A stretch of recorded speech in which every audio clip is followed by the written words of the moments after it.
Tava vendo aqui pessoas falando dos tempos de antigamente, né? Na época do Fernando Henrique Cardoso. Ele foi citado, por isso que eu estou mencionando aqui. Uma conversa em que o Fernando Henrique Cardoso foi citado como um dos melhores presidentes que tivemos. Ah, porque na época dele o real foi muito valorizado, porque era possível comprar muita coisa, porque tínhamos aí um belo poder de compra, um poder financeiro melhor, saímos de uma crise avassaladora, aparentemente sem fim.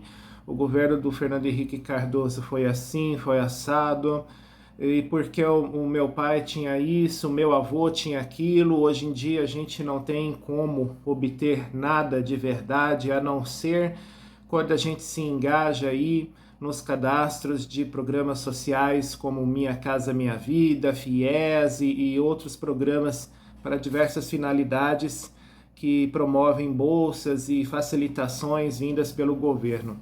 Antigamente as pessoas não precisavam tanto recorrer a isso. Então eu fico ouvindo coisas assim, e dessa vez, né, quando eu vi essa conversa, a pessoa falando essas coisas, eu me motivei a vir aqui, né, colocar minhas considerações, porque não é a primeira vez que eu ouço esse tipo de conteúdo, mas agora eu me senti motivado a fazer umas colocações sobre quando eu ouço as pessoas falando coisas assim. As pessoas se esquecem que, que a gente veio de um país que tinha saído de uma ditadura e aí voltamos com a tal da democracia, mas ninguém sabia exatamente como direcionar essa democracia. E isso afetou muito a nossa economia naquela época. Estamos falando, sim, de anos 80, e foi uma economia muito difícil que se alastrou pelos anos 90, tanto que chegamos ao ponto naquela época em que você ia comprar um saquinho de leite, né? O leite naquela época eu não vi, né? Então, assim, eu acho que não existia o tal leite de caixinha de hoje. Anos 80, eu lembro que eu vi o leite sendo vendido no saquinho, na padaria, no supermercado, mas era tudo em saquinho ou garrafa, né? Usava-se muito a garrafa também. Mas o popular era o saquinho. Você ia comprar um leite no saquinho, no começo do expediente era um preço, à noite já era outro preço, entendeu? Então as coisas aumentavam assim, muito rapidamente. E eram aumentos reais, não eram assim, é 3,80, depois vai estar 3,90. Não, era 3,80, no final do dia era 4,80. Então já aumentava tipo R$ 1.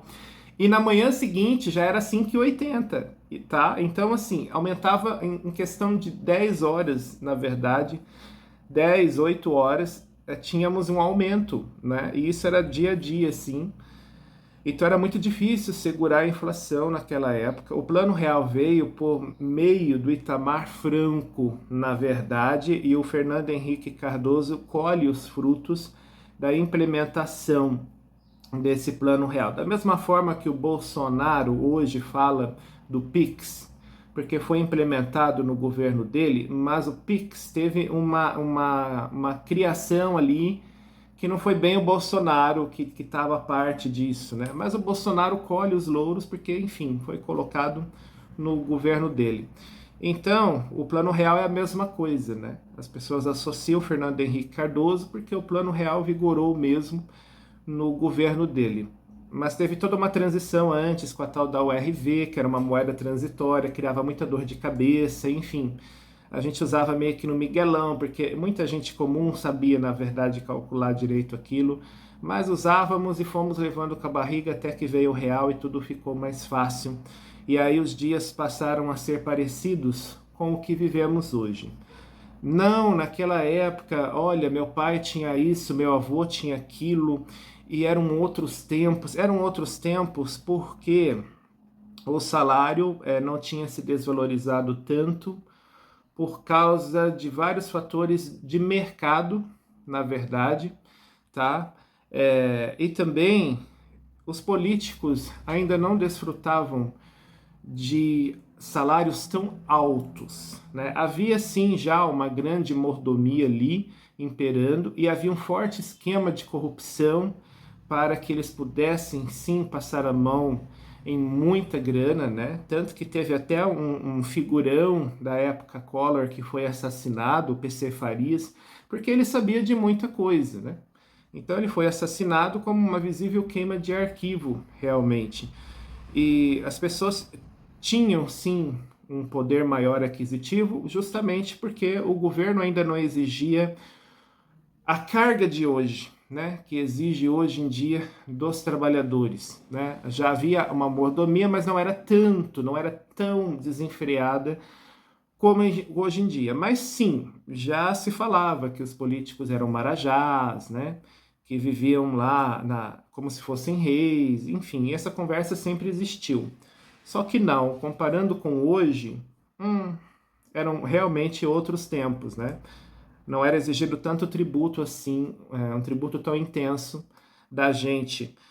Então, os trabalhadores eles tinham um maior poder aquisitivo, tanto que havia muitos pobres que conseguiam fazer uma caderneta de poupança. E na época Collor, que foi anterior ao Fernando Henrique Cardoso, eu lembro muito bem disso, eu era criança, né? Mas eu lembro, muita gente se matou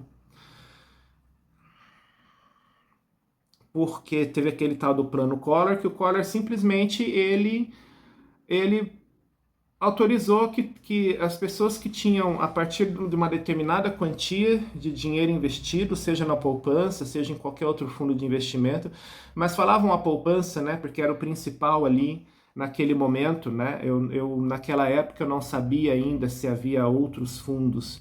Eu sabia da poupança porque o meu pai investia na poupança, porque todas as pessoas que eu conhecia falavam da poupança, era uma coisa muito popular naquela época e muito certa.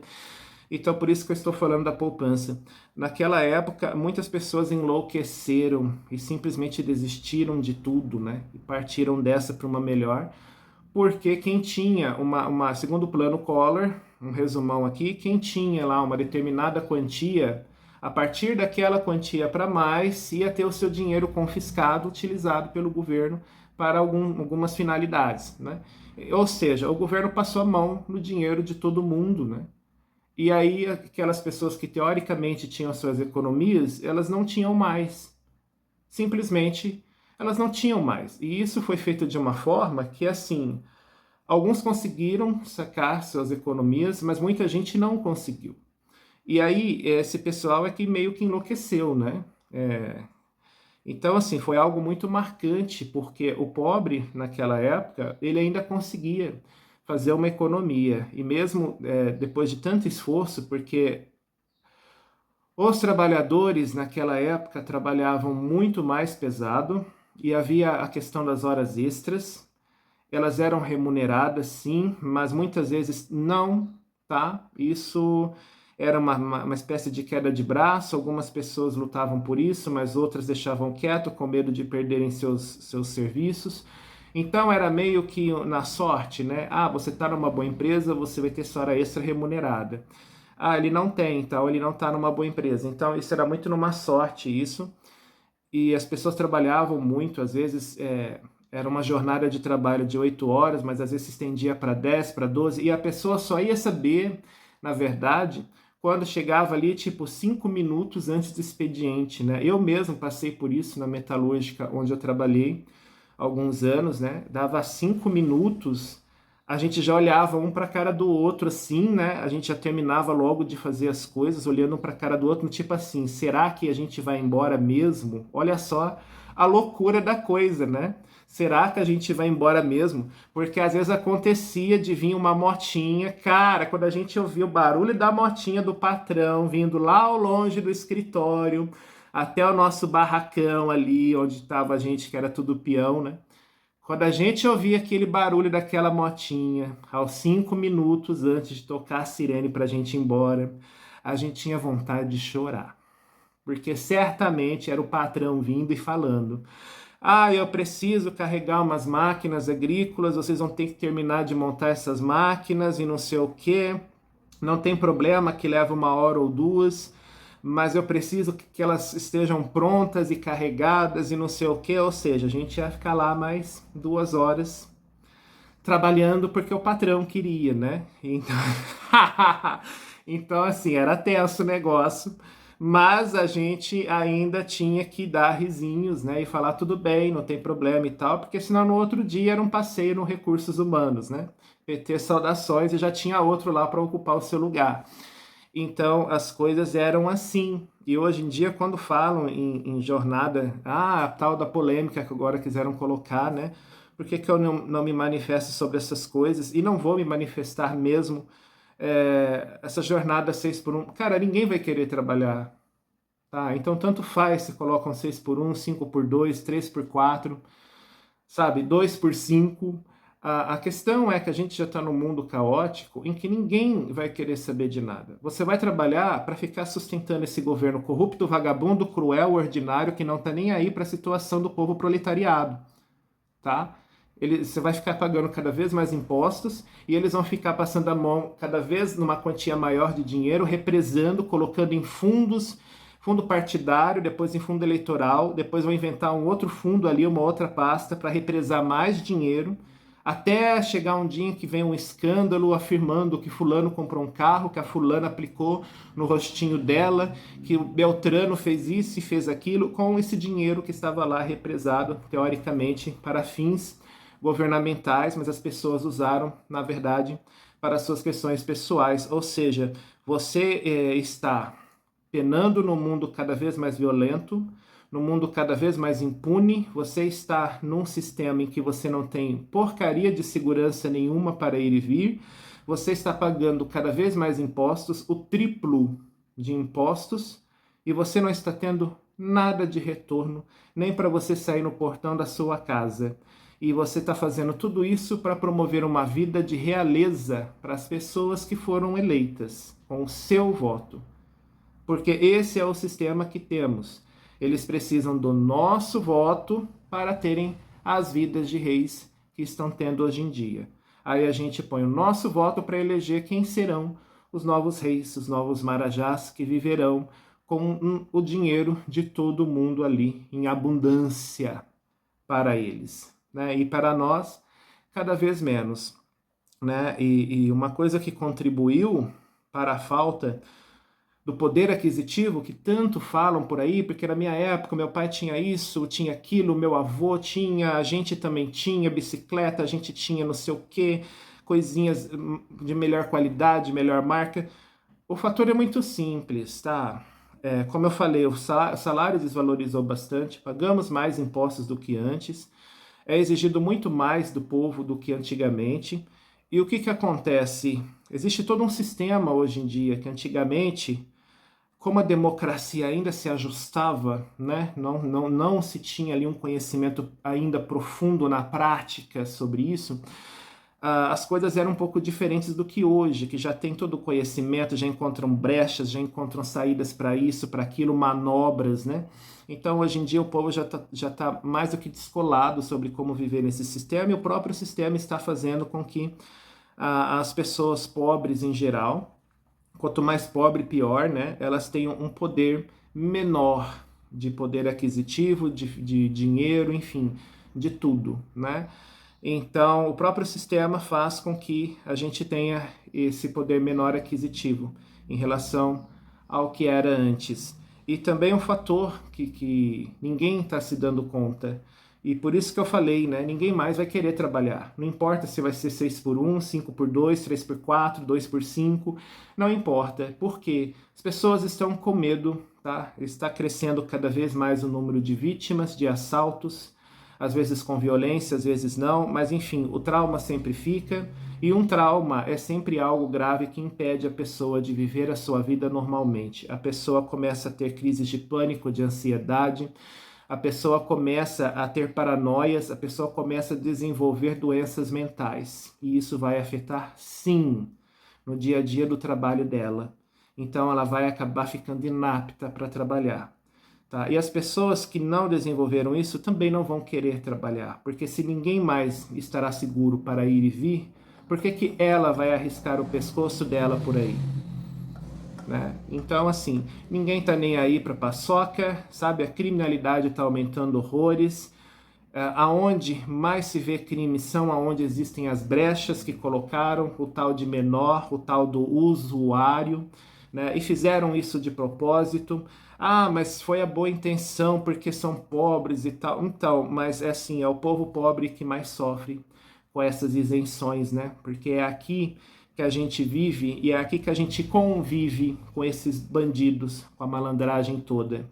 Então, quando fazem isso, não estão beneficiando ninguém, estão beneficiando somente o marginal. As pessoas estão ficando traumatizadas, as pessoas estão ficando gravemente prejudicadas e isso vai afetar, sim, o mercado de trabalho, porque ninguém mais vai querer sair para trabalhar, tá bom?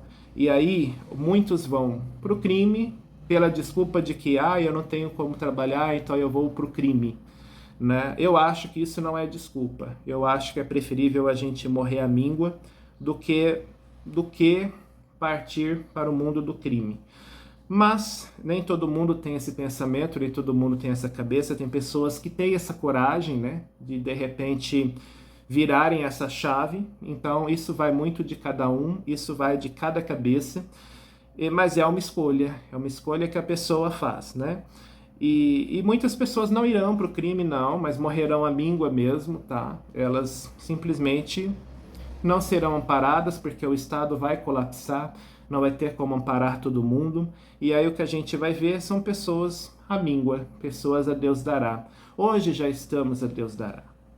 Tá? Hoje a gente vê uma propaganda do governo falando que ajuda isso, ajuda aquilo, mas a gente sabe que isso não é 100% verdade, porque apesar da propaganda ser muito linda e bonitinha, trazer muita esperança e alegria no coração, a gente sabe que no dia a dia, na prática, onde a gente vive, com as pessoas que a gente olha, a gente sabe que tem muita gente aí que já está ferrada, tem muita gente aí que já sente um certo abandono e não sabe nem como recorrer para procurar melhorar essa situação.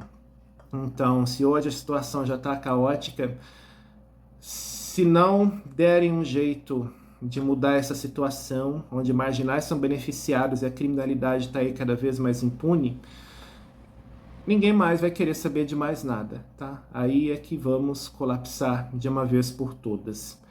Haverá cada vez mais criminosos e, enfim, ninguém vai querer saber de levar uma vida honesta, porque ser honesto é num país que protege o crime, ser honesto é num país em que protege a violência, ser honesto é num país em que você, por ser honesto, você sofre cada vez mais preso dentro da sua casa e ainda tem que ficar calado, senão você pode ser espancado e até mesmo algo pior pode acontecer com você. Não sei qual vantagem a pessoa leva, né, para continuar sendo honesto e decente num país com esse tipo de vertente. Então, é isso que eu gostaria de colocar aqui, né? As pessoas ficam comparando com os anos de antigamente, a época Collor, a época do Fernando Henrique Cardoso, a época do Sarney, que foi ainda anterior a esses dois. Só que naquela época, os muros das nossas casas... A época Sarney, você mal precisava de muros. Bastava você colocar uma cerquinha, um portãozinho lá, e estava tudo bem. A época Collor, a gente já tinha muros. A época Fernando Henrique Cardoso, os muros estavam maiores. E hoje, só falta a gente construir aqui muralhas imensas de 10 metros, porque já temos muros de 3, 4 metros que não são suficientes para manter a gente seguro. E temos cerca de arame, e temos câmeras, e temos uma porção de coisas para ajudar a conter, para ajudar a proporcionar para a gente uma sensação de segurança, e nem isso está adiantando. E pensar que lá no começo dos anos 80 nem precisávamos de muro nenhum. Era só uma cerquinha e estava tudo resolvido.